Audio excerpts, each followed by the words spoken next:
신약성경 마가복음 16장 10절에서 16절까지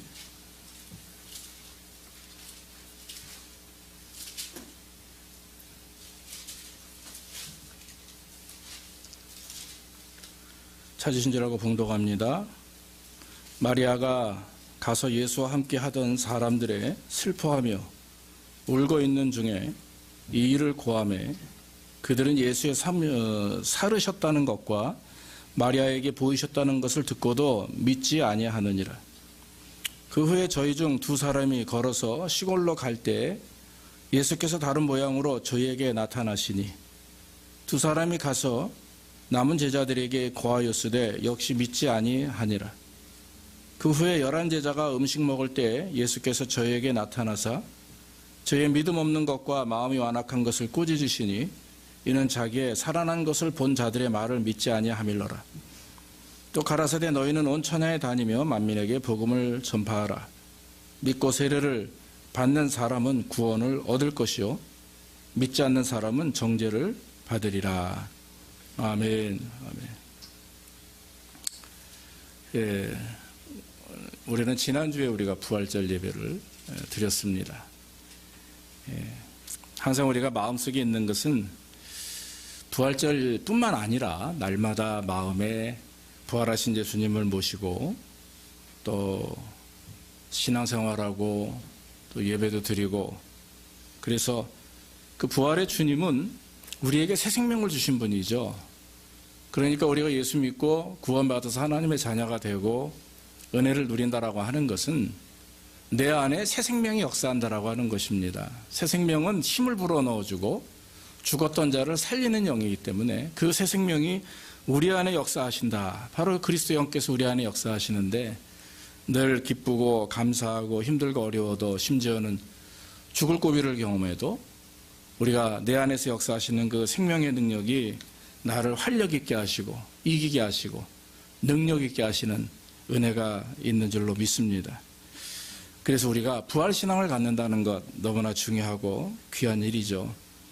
근데 오늘 본문의 말씀을 가만히 보면 부활하신 예수님에 대한 제자들과 그 당시 성도들의 태도가 석연치 않습니다.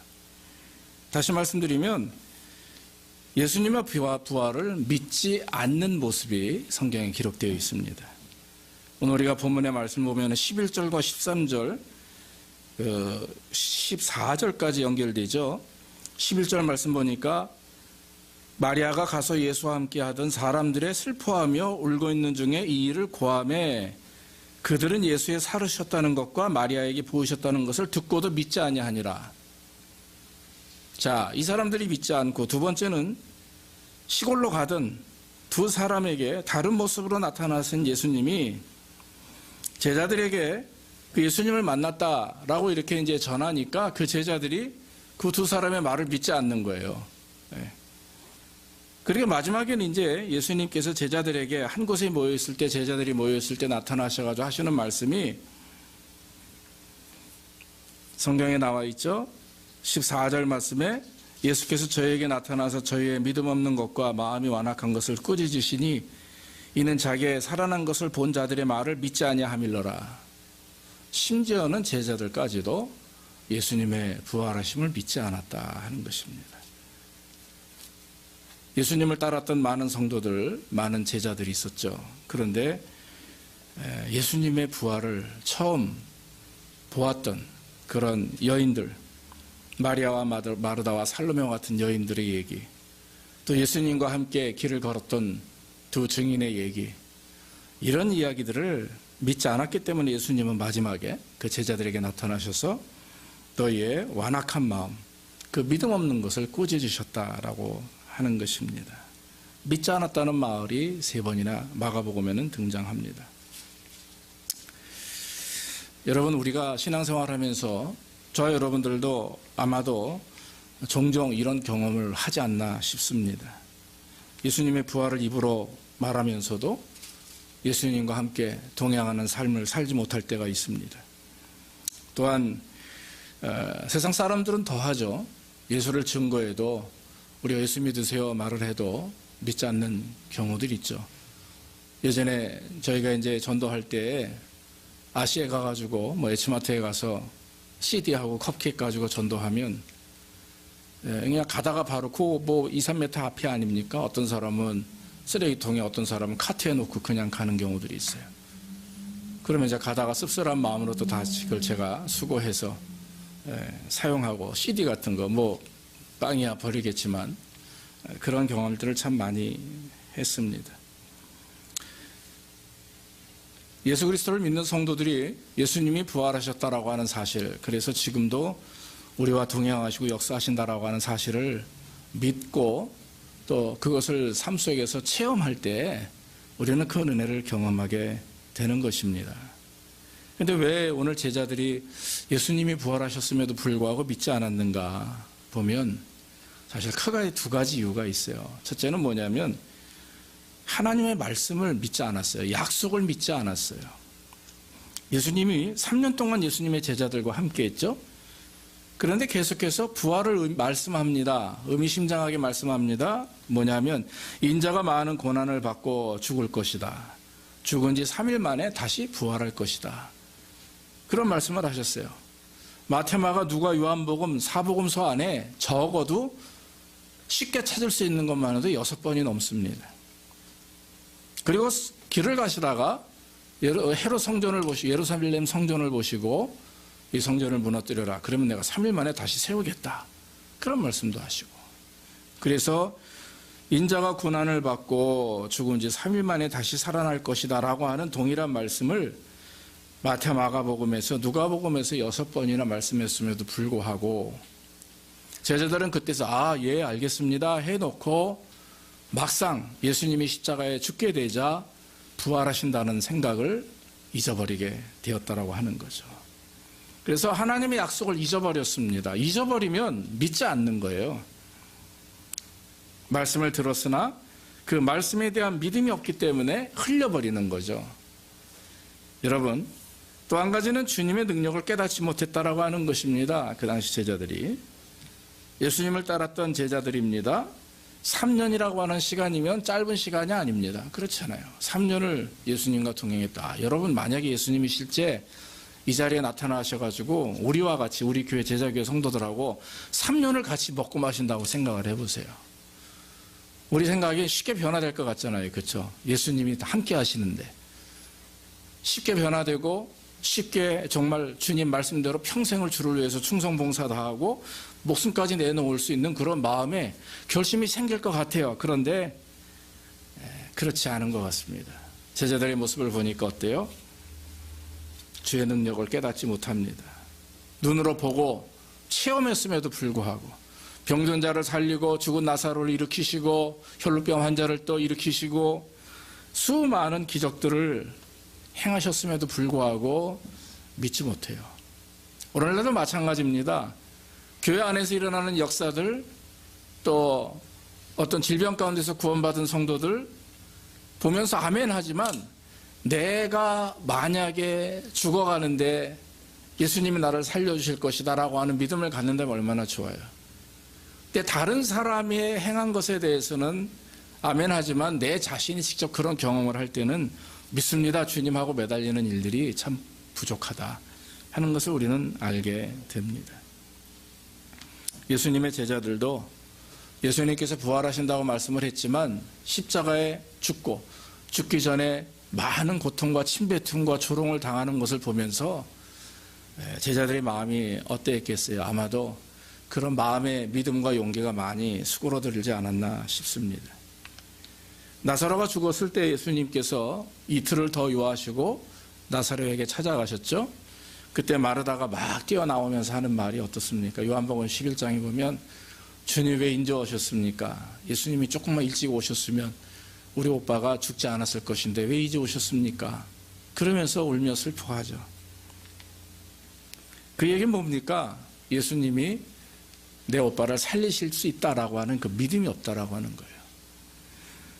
그런데 반면에 백부장이라는 사람이 있습니다. 로마에 100명의 군사를 거느리는 현대말로 중대장급 되는 사람이에요.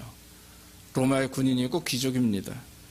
그 당시 백부장 하면 대단한 권위와 능력을 가지고 있는 사람이죠. 그런데 이 사람이 마음에 예수님을 믿기 시작을 했어요. 그러면서 예수님을 믿는 믿음 안에서 어느 날 하인이 갑자기 자기도 모르는 병에 죽게 되어집니다. 그러니까 어떻습니까? 하인을 살리기 위해서 참 좋은 백부장 같아요. 주인인 것 같아요. 하인이라는 얘기는 노예거든요. 그 노예를 살리기 위해서 예수님을 찾아갑니다. 자, 로마의 백부장이 그 당시 예수님을 찾아갔다? 이건 있을 수 없는 일입니다. 그 로마 백부장이 목숨을 내놓은 일이에요. 주변에 있는 같은 군사들이나 장교들이나 이런 사람들이 봤으면 로마 높은 사람에게 일렀겠죠. 그러면 그 감히 있을 수 없는 일이거든요. 그런데 가가지고 뭐라고 얘기합니까? 예수님, 내 하인이 지금 저 집에 있는데 죽어갑니다. 지금 고쳐주십시오. 그랬더니 예수님이 그래 가자 이랬어요. 그래 얼른 가자. 그랬더니 이 백부장이 뭐라고 그래요? 아닙니다. 갈 필요 없습니다. 지금 이 자리에서 낫겠다라고만 말씀하시면 멀리 있는 내 하인이 나을 줄로 믿습니다. 예수님이 어때요? 감탄을 하는 겁니다. 감탄을 하는 거예요. 다른 이스라엘 사람들은 와가지고 막 머리 내밀고 안수해야 된다고 하고 어떻게 좀 해보라고 난리법석을 치는데 이 백부장은 오실 것도 없습니다. 그냥 이 자리에서 나았다라고 말씀만 하시면 멀리 있는 내 집에 누워있는 내 하인이 낫게 될 줄로 믿습니다. 그때 예수님께서 하시는 말씀이 이스라엘 백성들 가운데서도 이만한 믿음을 찾아보지 못했다. 그래요. 사랑하는 여러분, 우리의 삶이 어때요? 우리가 지금 신앙생활 합니다. 예수를 믿고 교회를 다닙니다. 그런데 가끔 저도 그렇고 우리 성도님들도 그렇고 많은 그리스도인들 보면 가끔 그런 생각을 할 때가 있어요. 그럼 유혹에 넘어집니다. 가능한 일이 있고 불가능한 일이 있다 이렇게 생각을 하는 거죠. 신앙생활 하면서도 가능한 일이 있고 불가능한 일이 있다. 안 되고 실패하고 낙심하면 이건 불가능한 일이다 생각하고 머리로 계획으로 되지 않을 것 같으면 이건 불가능한 것이다. 이게 내가 직접 나서야 된다. 내 힘으로 해결해야 된다라고 하는 생각을 할 때가 있다라고 하는 것입니다. 다시 말하면 예수 그리스도의 능력을 국한시키는 거에 제한해서 내 생각에 맞춰가지고 믿어버리는 거죠. 예? 하나님의 능력을 저하평가합니다. 그래서 내 중심의 생각, 내 중심의 계획대로 밀고 나가며 그저 예수님의 능력을 국한시켜서 요것만, 요렇게만 도와달라, 해결해달라라고 하는 그런 기도와 신앙의 모습을 우리는 갖게 되는 것이죠. 부활의 예수님은 사망 권세를 이기신 분입니다. 저와 여러분들하고 지금 우리는 2000년 전의 분이기 때문에 보지도 못했어요. 그죠? 그냥 단순하게 성경 한 권 안에서 우리는 예수님을 만나고 깨닫게 됩니다. 그럼에도 불구하고 저와 여러분들이 믿음을 가졌다고 하는 거, 이 자리에 나와서 예수를 믿고 예수님을 예배하며 찬양할 수 있다고 하는 얘기는 그건 하나님의 선물이고 은혜라고 하는 사실이죠. 이건 정말 기가 막힌 기적과 같은 것입니다. 그래서 여러분, 우리가 예수님을 믿을 때에는 국한시켜서는 안 됩니다. 믿음이 어떤 영역을 좁게 보아서는 안 됩니다. 내 모든 것을 주장하시고 역사하시는 주님, 나의 죄뿐만 아니라 나의 생명까지도 또 주장하시고 심지어는 저 천국에서 주님과 만날 수 있도록 부활의 은혜를 허락하신 그 예수님을 바라보면서 우리는 이 땅에 살아가며 겪어지는 여러 가지 우리의 삶 통해서 하나님의 능력을 국한시키지 말고 내 생각에 맞추지 마시고 하나님의 능력에 여러분들의 생각을 맞추기를 주의 이름으로 축원합니다. 주님의 은혜에 여러분들의 생각과 계획을 맞추시면 주께서 역사하시고 우리가 생각지도 못한 일, 우리가 계획하지도 못한 일들도 은혜 가운데 이루어 주실 줄로 믿습니다.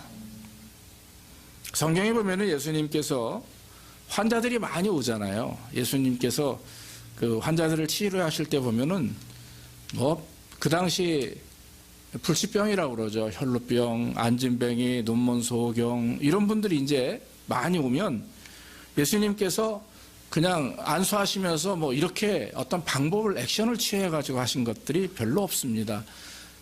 바디메오도 그래요. 그런데 이제 실로암 못에 가서 눈을 뜬 그 소경 그분은 이제 눈에다가 이제 그 진흙에 침을 뱉어서 어겨가지고 붙였죠. 그래서 실로암 못에 가서 씻으라. 그것도 영적인 깊은 의미가 있습니다만은 성경은 보면 주로 어떻게 대답하십니까? 바디메오도 그랬습니다. 내 믿음대로 될지어다 그랬어요. 내 믿음대로 될지어다. 그러니까 우리의 믿음이 주님 나를 살릴 수 있습니다라고 믿으면 주께서 역사하시는 줄로 믿습니다. 주께서 우리 자녀들, 우리 남편, 우리 아내 내 삶을 주장하시고 인도하셔서 좋게 해결할 줄로 믿습니다 하고 기쁨으로 맡기면 되는 거예요. 근데 맡기지 못하고 낙심하고 고민하고 머릿속으로 계획하고 또 스트레스 받고 이러면 결국에는 뭡니까? 하나님의 능력을 국한시켜서 내 삶에 맞추다 보니까 결국에는 좋은 열매가 나타나지 않는다라고 하는 거죠. 사랑하는 여러분, 우리의 기도 생활, 신앙 생활, 삶의 변화는 우리의 믿음대로 되는 줄로 믿습니다. 그래서 여러분, 믿음이라고 하는 것이 성경에 보니까 이 선물이라고 이렇게 말씀하지 않습니까? 믿음은 선물이고 은혜라고 하는 거죠.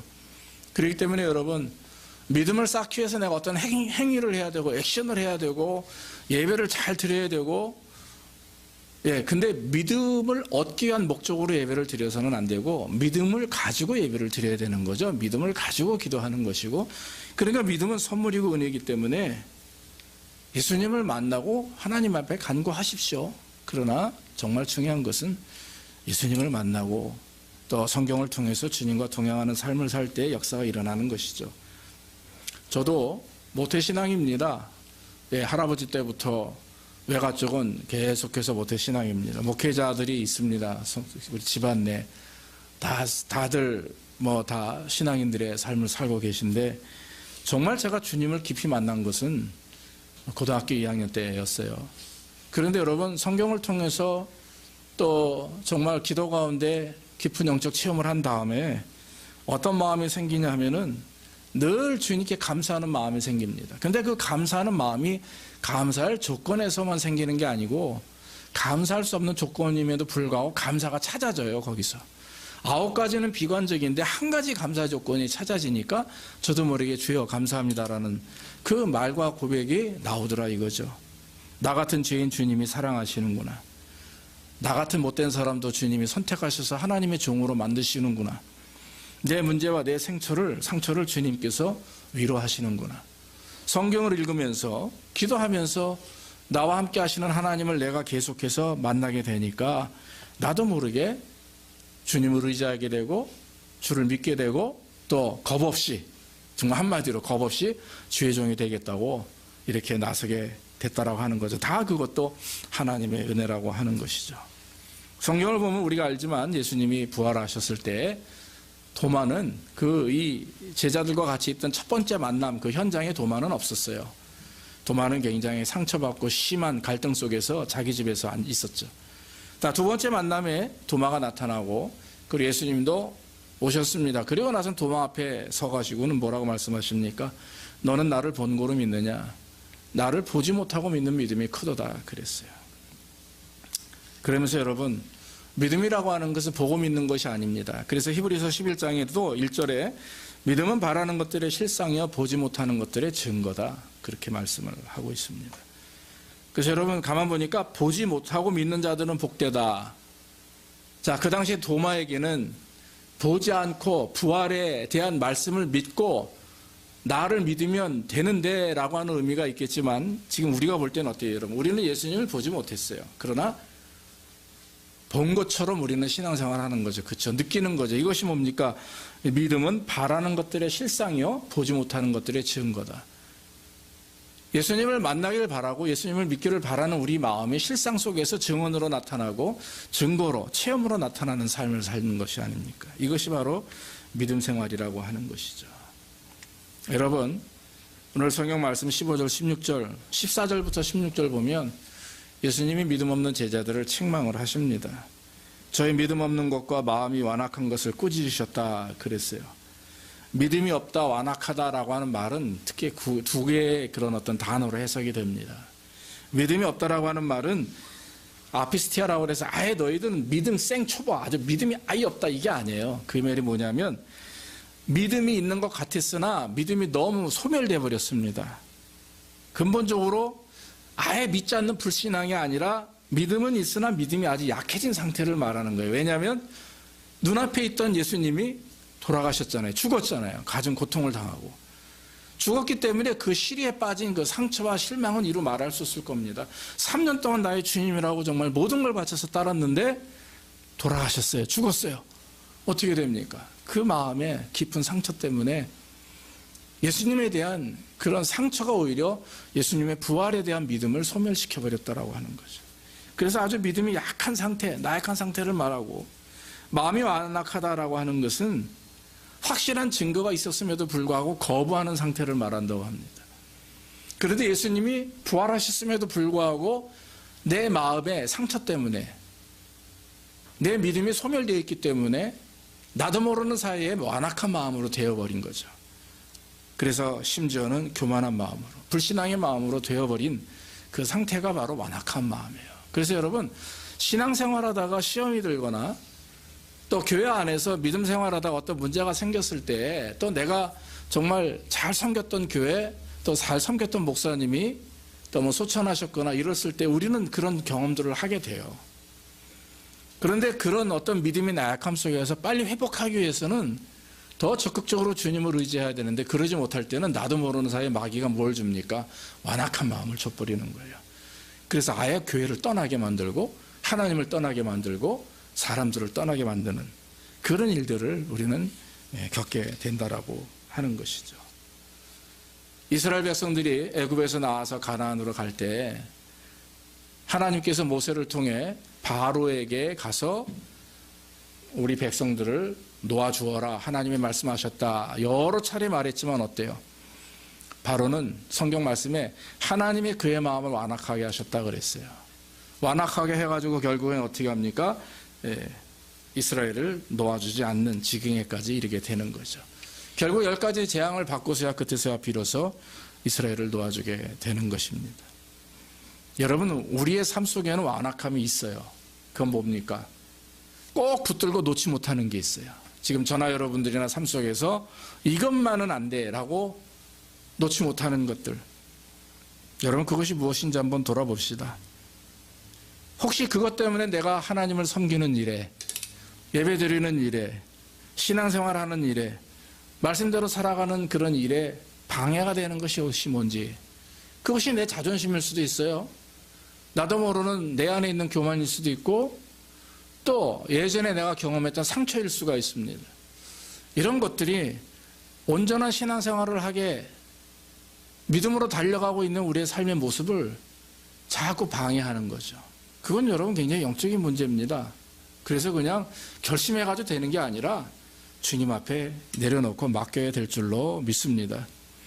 나는 이렇게 부족합니다. 나는 이렇게 연약합니다. 라는 고백을 가지고 하나님 앞에 내려놓을 때 하나님께서 축복해 주실 줄로 믿습니다.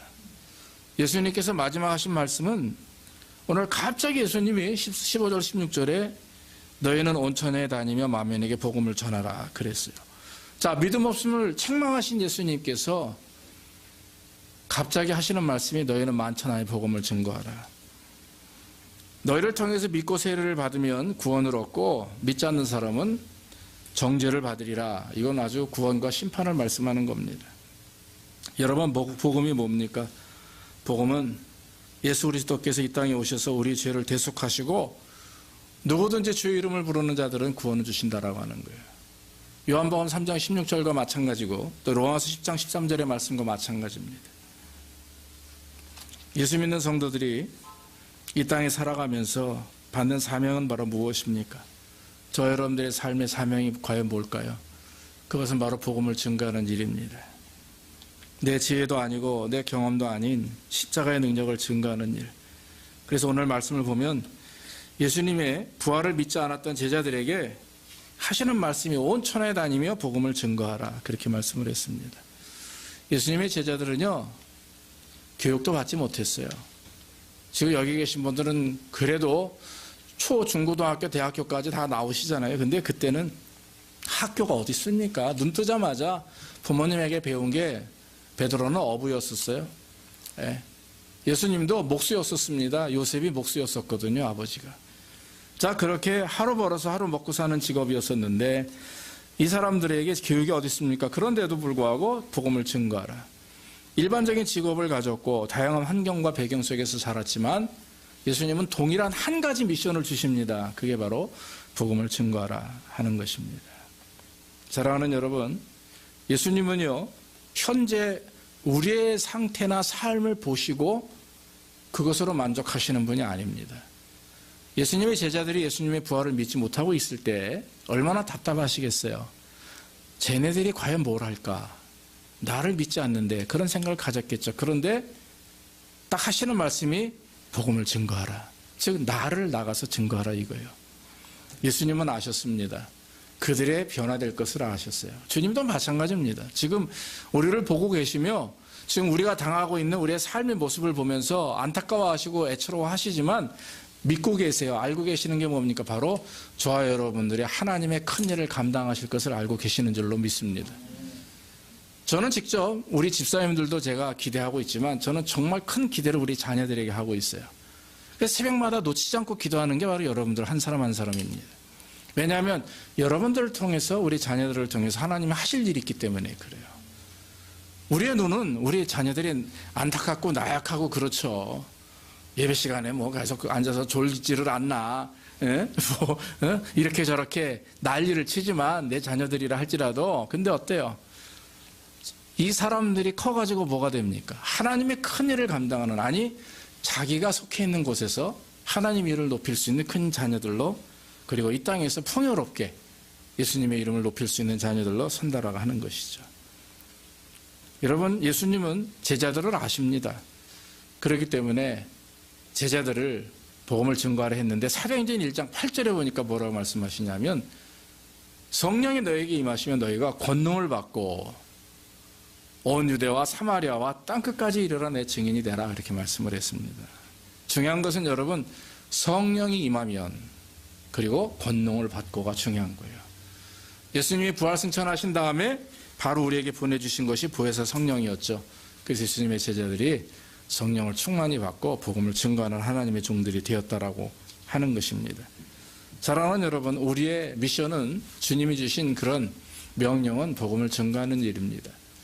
나가서 말로 복음을 증거하든 여러분이 삶 속에서 그리스도의 빛을 발하면서 이 땅에 살아가며 그걸 보고 많은 사람들이 예수님을 이해하고 인정하듯 어떤 방법으로 복음을 증거하든 여러분들이 할 수 있는 건 최대의 방법을 통해서 그리스도를 증거하는 일이 바로 저와 여러분들이 해야 될 일이라고 하는 것이죠.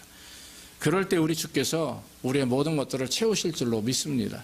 내가 채우려고 애쓰고 노력하고 밤새고 땀 흘리고 하는 것도 있겠지만, 그러나 여러분, 그렇게 해서 채워지지 않고 하나님의 능력을 이해하고 하나님의 능력을 믿고 예수님을 바라보면서 주의 일을 감당할 때, 또 주님이 원하시는 뜻을 해결해 나갈 때 하나님께서 우리의 모든 일상의 삶도 복을 주신다라고 하는 것입니다. 사랑하는 여러분, 저와 여러분들의 삶을 돌아보면 정말 하나님의 은혜가 아니면 살 수 없는 그런 삶입니다. 여러분, 우리는 믿음을 가지고 복음을 증거해야 됩니다. 복음을 증거하되 내 생각, 내 경험을 증거해서는 안 돼요.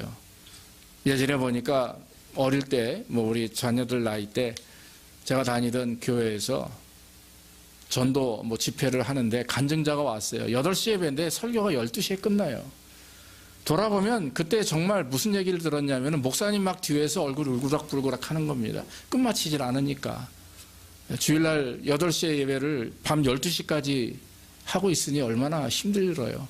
근데 그 3, 4시간 하는 설교가 정말 은혜가 되고 막 그랬으면 좋은데 결론이 다 뭐냐면 다 자기 얘기, 옛날에 죄 지은 얘기, 어떻게 방탕하게 살았었던 거, 그 다음에 어떻게 예수를 믿었느냐 하는 건 조금이고, 나중에는 이제 예수 믿고 복 받은 얘기, 또 지금 다니면서 얼마를 벌고 얼마나 간증을 하고, 이런 자기 자랑하고 옛날 얘기밖에 없는 거예요. 그 다음부터는 그 담임 목사님의 간증자들을 부르지 않더라고요. 저도 그때 설교를, 그때 대학교 1, 2학년 때인가요? 아니요, 고등학교 1, 2학년 때입니다. 예. 봉천동에 서울에 있을 때니까 신학교 들어가자마자 안양으로 이사 왔지만, 그러면서 참, 그러면 그 간증은 그게 아닙니다. 내가 어떻게 예수님을 만났고 내가 예수님하고 만나서 지금 어떻게 잘 살고 있고 이게 아니라 예수님을 그냥 전하는 겁니다. 예수님을. 성경에 있는 대로 예수를 믿으세요. 그래야 구원받습니다.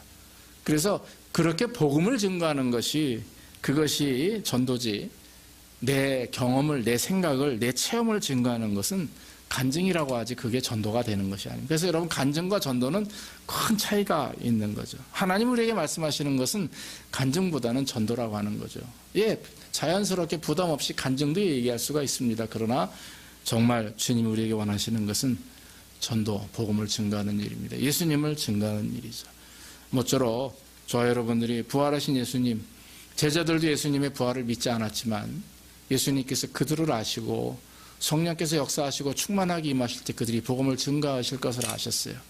우리의 지금 나약한 모습이지만 우리가 성령 충만해서 하나님의 말씀대로 살기를 노력하고 복음을 증거하기를 원한다면 분명히 주님은 우리의 큰 능력으로 인도해 주실 줄로 믿습니다. 모쪼록 부활의 소식, 또 나아가 예수님의 그런 능력과 은혜, 새 생명을 우리가 먼저 체험하고 나아가 여러분들이 증거하는 삶을 사는 귀한 역사가 있기를 주의 이름으로 축원합니다. 기도하겠습니다. 아버지 하나님 감사합니다. 오늘도 부족하고 연약한 저희들 믿음으로 증거할 수 있도록 인도하시니 감사하고, 우리가 하나님 늘 복음 증거자로 부족함이 없도록 채워주옵소서, 능력으로 인도해 주옵소서, 하나님의 영광을 드러낼 수 있도록 축복해 주시옵소서.